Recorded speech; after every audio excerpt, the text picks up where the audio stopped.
አብራችሁን ቆዩ።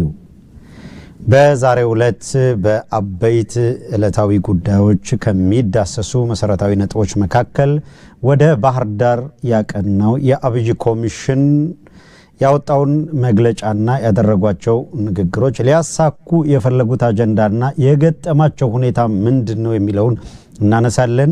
የወደፊቱ አቅጣጫ ምን መሆን እንዳለበትም እንዲሁ እንመክራለን። ሁለተኛው ኢሳያስ አፈወርቂ ስብሰባ ጠርቷል። የኢሳያስ አፈወርቂ ስብሰባ ምን ይዞ ይመጣል? በምን ጉዳይ ኢሳያስ ስብሰባ ጠሩ? እናነሳለን።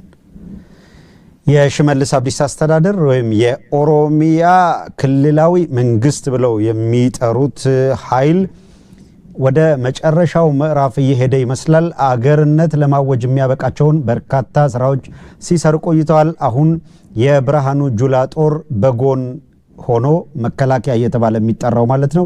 ያንን መከላከያ የሚባለውን ኃይል እንዲተካ ተደርጎ እየተዋቀረ ያለው ኦሮሚያ ውስጥ ያለው የጸጥታ ኃይል ከዚህ በፊት ለ41 ለ42 ዙር ገደማ የሰለጠነው ልዩ ኃይል ጋቸና ሲርና የሚባለው የሚሊሻ ግሩፕ በአጠቃላይ ይሄ ስብስብ ከ3.5 ቢሊዮን በላይ ብር ወጪ የተደረገበት መከላከያ የሚባለው ተቋም የሚታጠቀውን መሳሪያ እንዲታጠቅ ውሳኔ ላይ ደርሰዋል ከብርሃኑ ጁላ ጋር።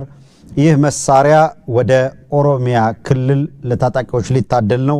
ይሄንን በተመለከተ የምንነግራችኋለን፣ ማስረጃውንም እናሳያችኋለን።